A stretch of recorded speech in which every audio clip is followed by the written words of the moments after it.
The following interview is a fascinating and long one, so we've broken it into 2 parts and released those parts one day apart.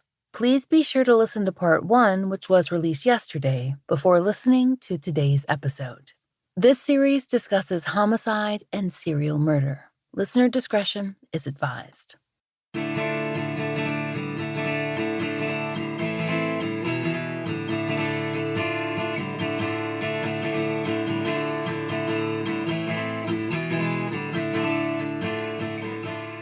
This is The Fall Line.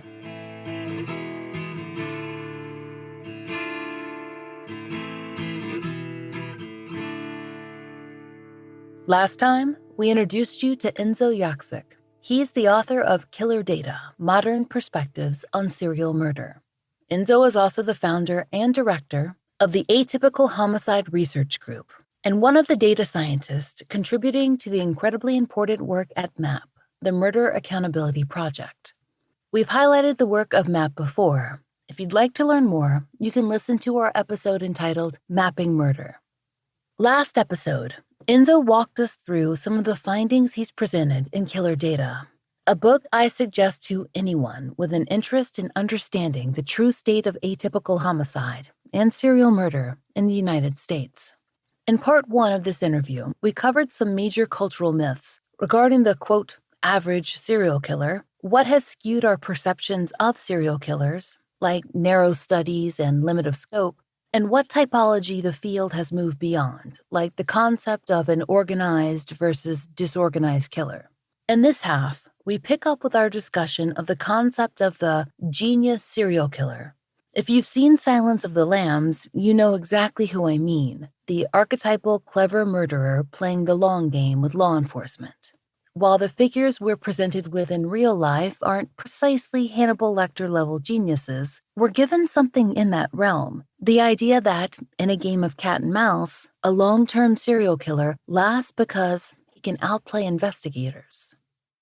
So, I think I told you a little bit about this when we first spoke, but our show exclusively focuses on cold cases and communities that receive fewer resources and attention, and we're talking investigatively, scholarly, journalistically, etc. So mainstream serial killer research has not been much use to us. We began our work covering the unmatched confessions and unidentified Jane Doe cases related to Samuel Little. One thing that you talk about in Killer Data is something that we discussed in our series. So that was really exciting for me to read, which was the myth of the all-powerful genius serial killer, able to evade and outsmart. And we found in Little's case, he killed for decades because he murdered women in the margins, and women whose families had a harder time attracting help from law enforcement. And that's something that you talk about in your book in regard to the concept of longevity, and relatedly, the concept of luck. Can you speak more about that and how longevity has shifted now in the 21st century? Yeah, absolutely. As a matter of fact, one of our recent academic studies did attempt to get at the issue of success among serial murderers and what factors led some of them to have long careers. We named that longevity. So what we found was that offenders, their criminal history, their race, victims who were of minority backgrounds, taken together, significantly predicted a longer duration in the murder series, alongside a combination of multiple killing methods used, such as switching out from a gun to a knife over their series, and atypical methods, hanging, drowning, also predicted longer murder series. But this doesn't mean that the offender intentionally engaged in these behaviors to disrupt or hamper police investigations. While an offender with a criminal history might have been or might be more sophisticated and therefore better equipped to avoid detection, they still do benefit from factors that are definitely outside of their control, such as the amount of resources available to police and their overall level of interest in even resolving the cases as expediently as they should. So, Mr. Little was not necessarily an exceptionally skilled killer. He honestly lucked out by being attracted to the type of victim who was categorically ignored by law enforcement at the time. Little's choice of victim was not necessarily intentional in that the victims who happened to his orbit would not have been in the same pool as someone like Bundy. Their shared geography meant that Little actually did not have to work as hard to ensure their isolation. They tended to run in the same circles, as so to speak. I think the point is that serial murderers often benefit from systemic factors unknown to them and outside of their control. Without interrogating those societal constructs like racism or other biases among police, it would appear that some serial murderers are the, quote, cream of the crop, as I have heard some academics actually refer to them when compared to one-off killers who only kill one victim. The 21st century has seen what we call an unprecedented explosion in technology, namely the location tracking software in our cell phones and surveillance cameras. So for a serial murderer to continuously evade these tracking mechanisms without being captured by geotag requires much more than just skill. The idea that luck plays a role in serial killings is sort of unpopular, given that it runs directly counter to the longstanding belief that these offenders are expert killing machines, able to remain 10 steps ahead of law enforcement, which is pretty much how we like to think of them when we think of them in the entertainment media, that they're always going to outwit police. But that myth was partly engineered by the police themselves to offer an explanation as to why serial murderers are just too difficult to catch early on in their careers. If you take the 20 longest careers of serial murderers, you'll find often several instances where an offender got very lucky across their series and should have been caught. And for example, that might look like a potential witness who ignored screams in the neighborhood because they thought they came from playing kids, a victim who forgot to tell anyone where they were going that night, police who miscatalogued or lost a key piece of evidence, an offender being sentenced lightly for a serious crime, or another offender being arrested for the death of one of the serial murderer's victims. And all of these things have actually happened. And so the concept of luck diminishes the sense of control that we have over our situation. And true crime definitely seeds women the notion that they can avoid being a victim if they take the appropriate steps. But serial murderers that get lucky in their random choice of the quote unquote perfect victim and then getting away with that homicide for whatever reason means that there is little that could have been done to stop that particular crime.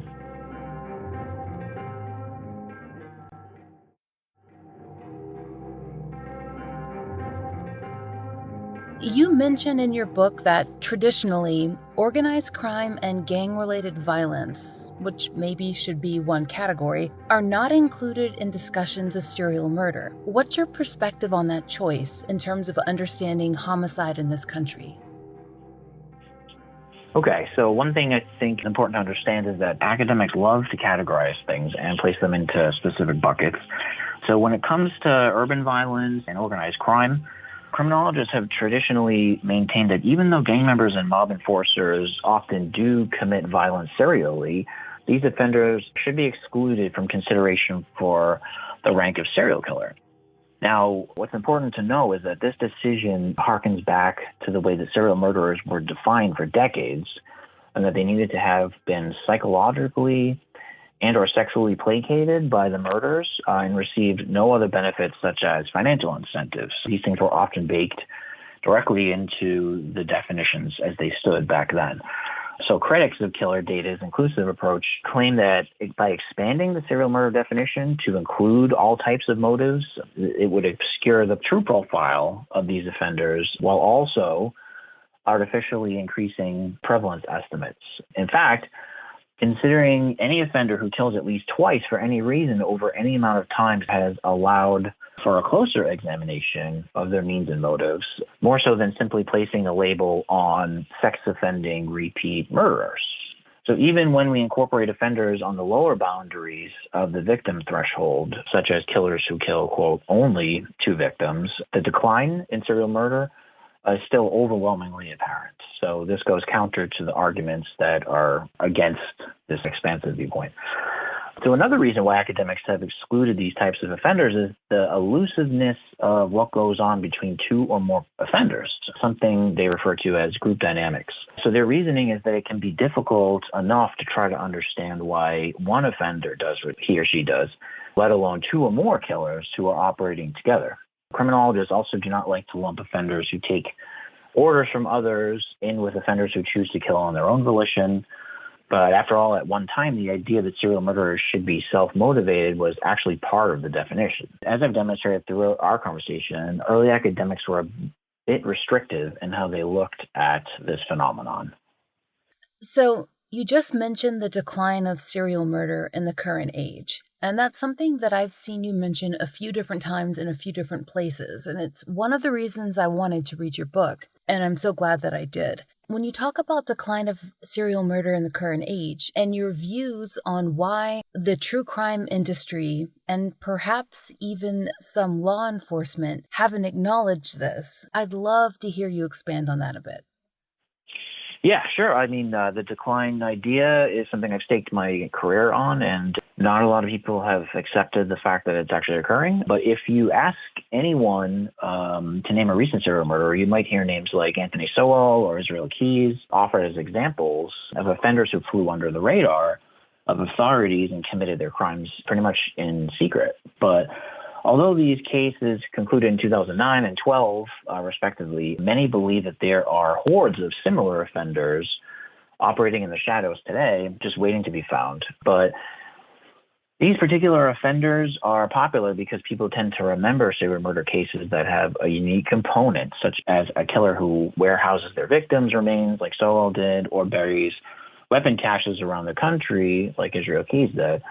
But it is precisely the uniqueness of these cases that should keep them from being heralded as the typical example of the everyday serial murderer. So the fact remains that through judicious tracking, over the past 9 months of 2022, there have been only 19 cases of serial murder in the U.S., or basically what translates to 2 offenders captured every month.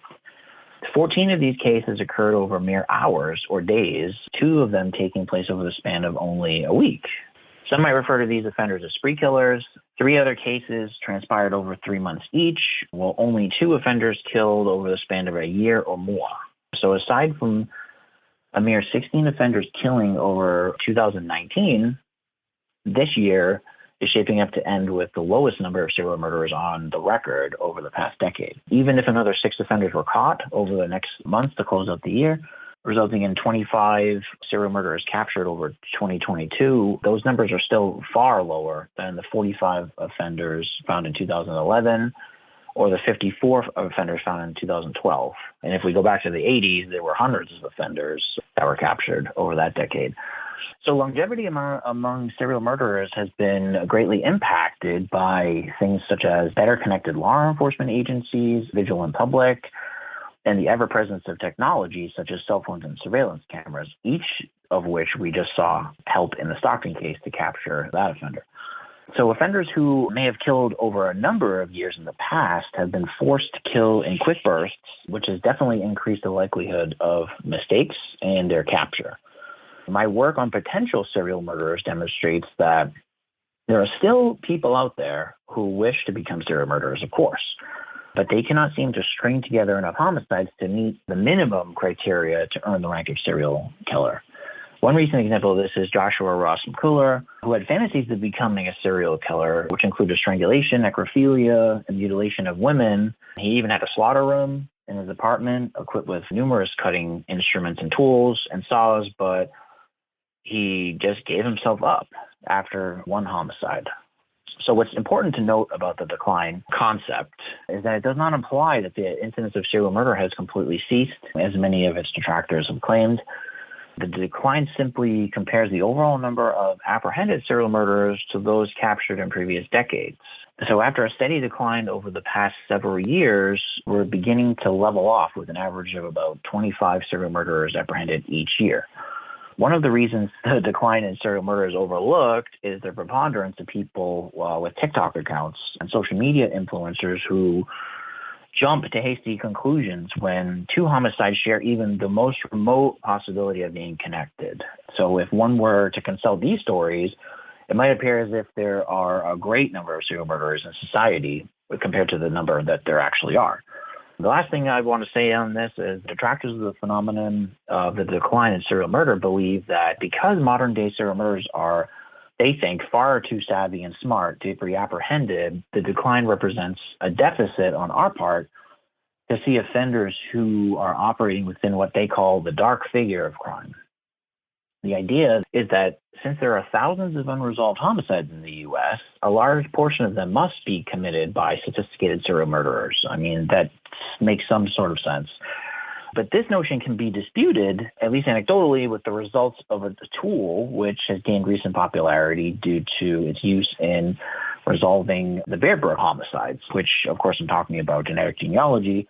So the great majority of homicides that are unearthed due to genetic genealogy have been one-off killers, surprisingly, murderers who kill once and never again. You mentioned the number of serial killers who've been apprehended in the 80s and 90s, and the numbers were in the hundreds. But even that, to me, sounded low, just based on the way it was presented in the media when I was a child. So it immediately makes me think about whether the number and the prevalence has always been inaccurate in some ways. And if it has, can you expand on that? Has the number of serial murderers in the United States always been exaggerated? And if so, I'm assuming that you have an idea as to why.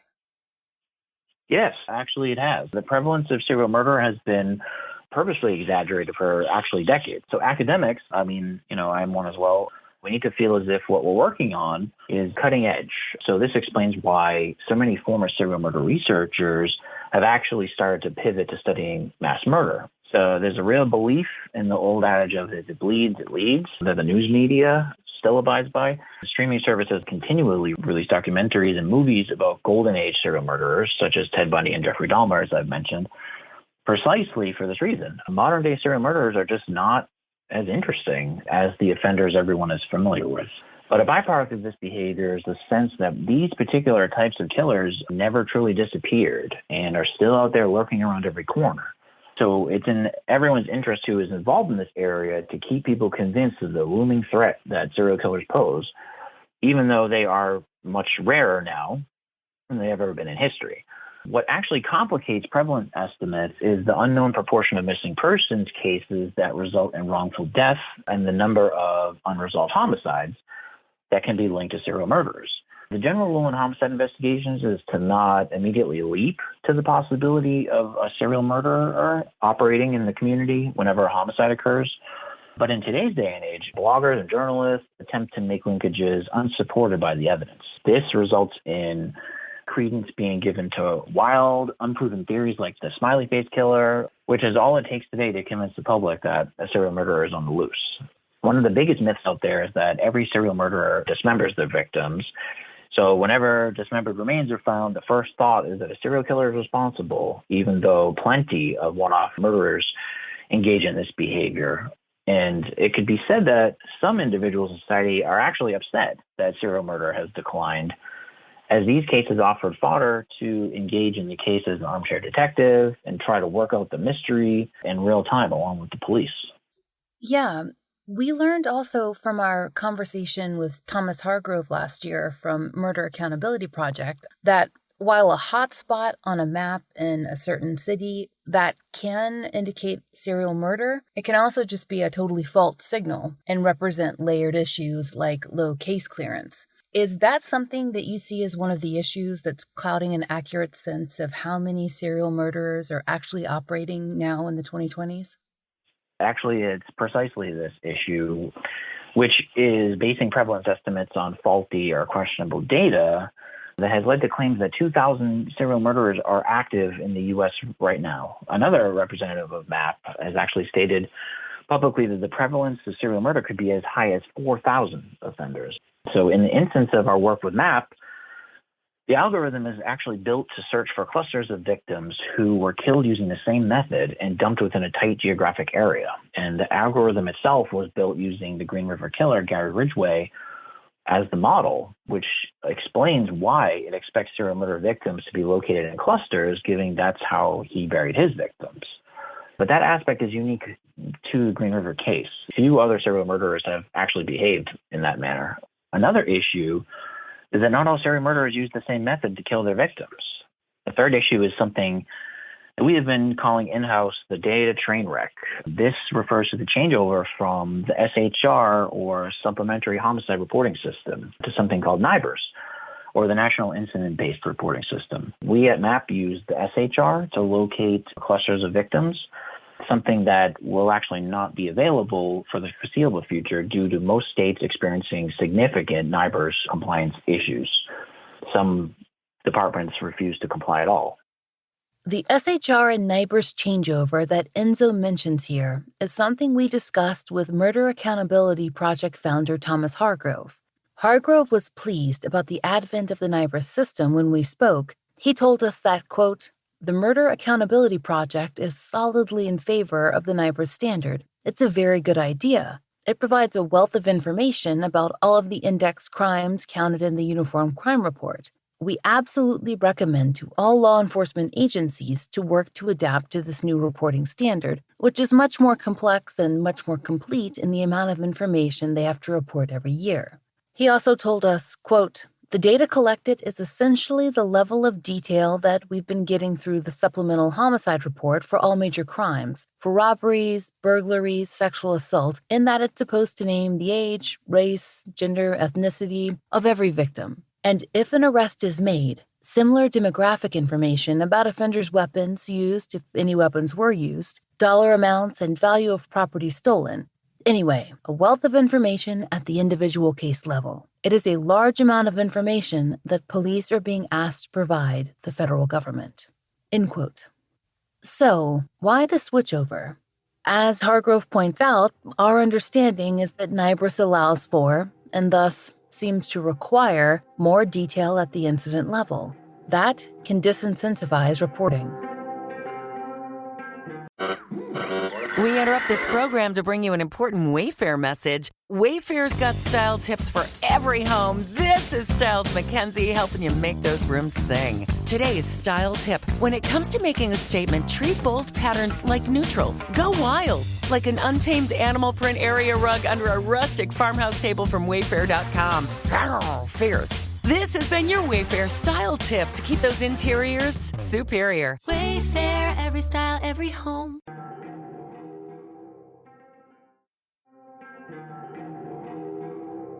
Enzo explained another reason why it's so important to have a better cultural understanding of the actual prevalence of serial murder in our society, the families of the missing, and how they're affected by rumors that spread online.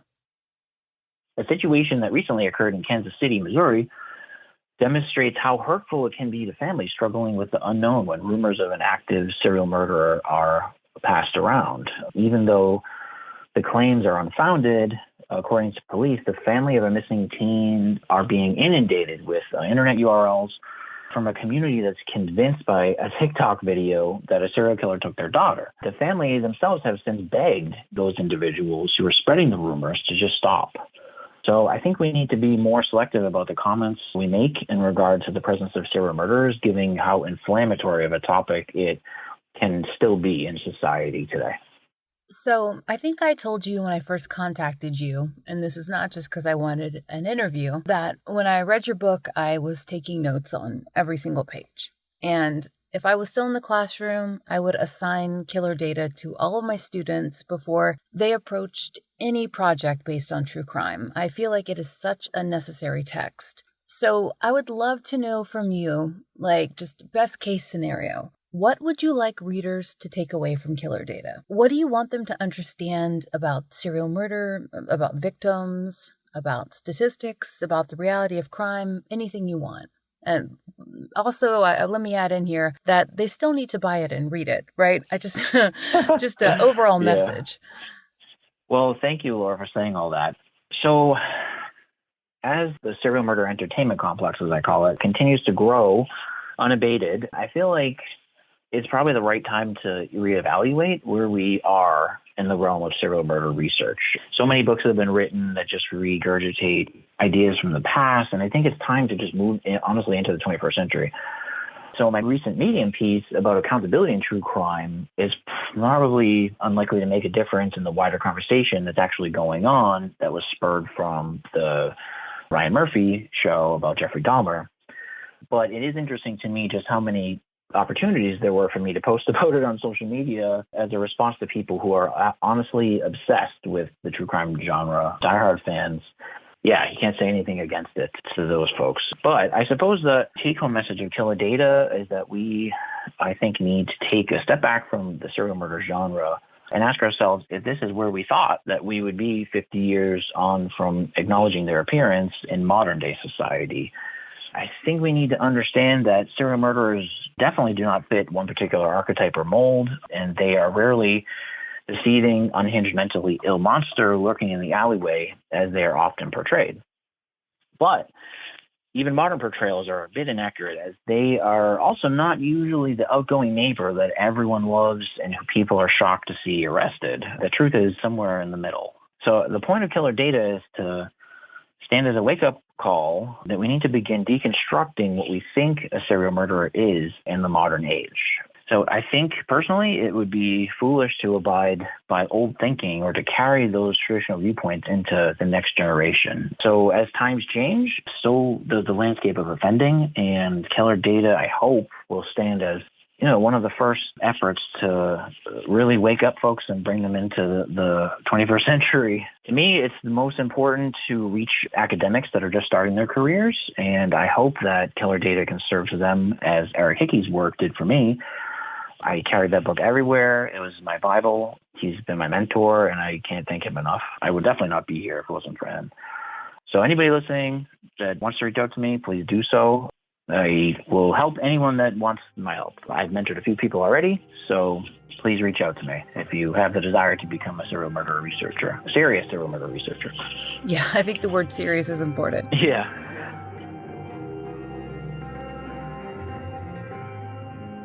We thank Enzo Yaksic for taking time to speak with us on these issues.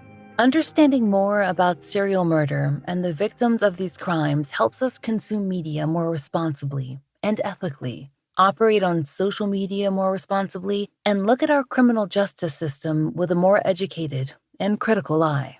It can also help us avoid taking self-proclaimed experts at face value. With more understanding of the reality of atypical homicide, we can see who is simply profiting from what some critics call the true crime industrial complex, and who is working to support victims and survivors and to educate. Please remember, Enzo Yaksic plans to donate the proceeds of his book, so you can feel good about reading Killer Data on multiple levels. You'll be supporting a good cause and supporting research. Be sure to check out Killer Data. There's a link in our show notes. And if you know a case that should be featured on the Fall Line, there's a link in our show notes too. We wanted to note that we have recently remastered and re-released Season 2 of the show, which covers the disappearances of Monica and Michael Bennett. We're slowly working our way through our back catalog, and those are now complete. They're still in the usual place in the feed, so you can find them in the 2017 releases.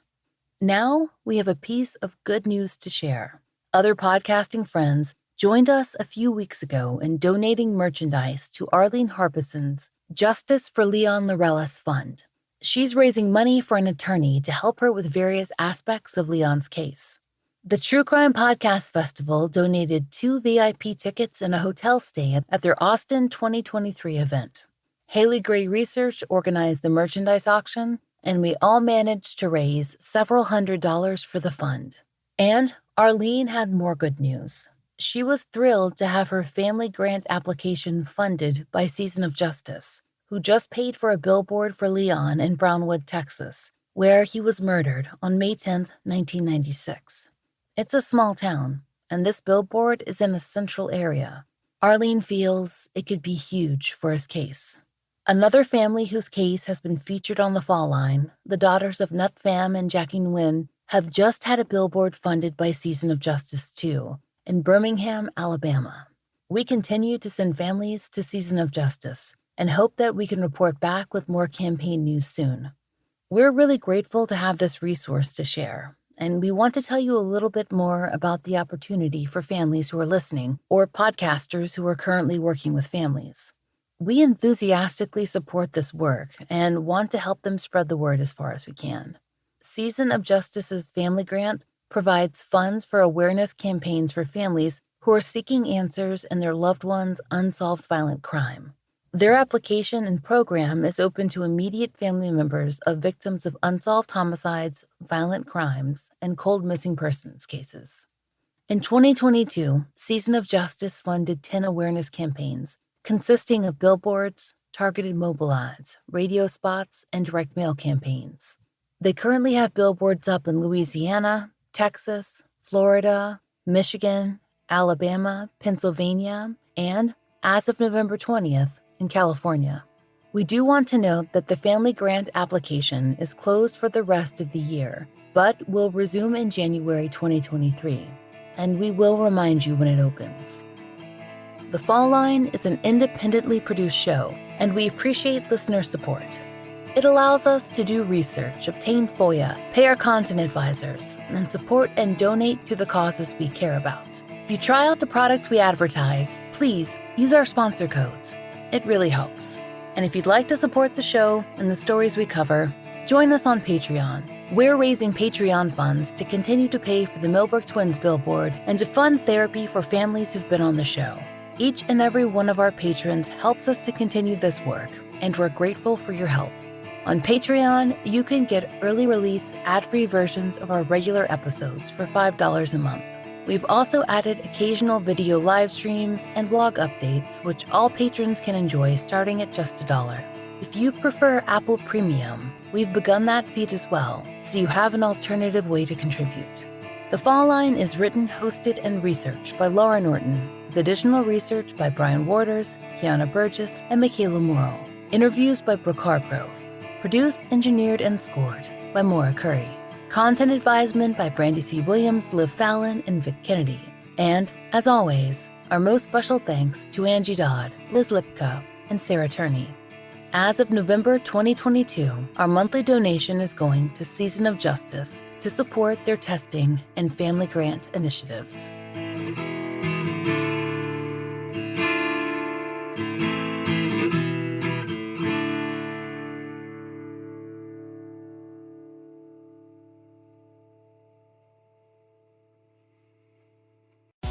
I earned my degree online at Arizona State University. I chose to get my degree at ASU because I knew that I'd get a quality education, they were recognized for excellence, and that I would be prepared for the workforce upon graduating. To be associated with ASU, both as a student and alum, it makes me extremely proud, and having experienced the program, I know now that I'm set up for success. Learn more at asuonline.asu.edu.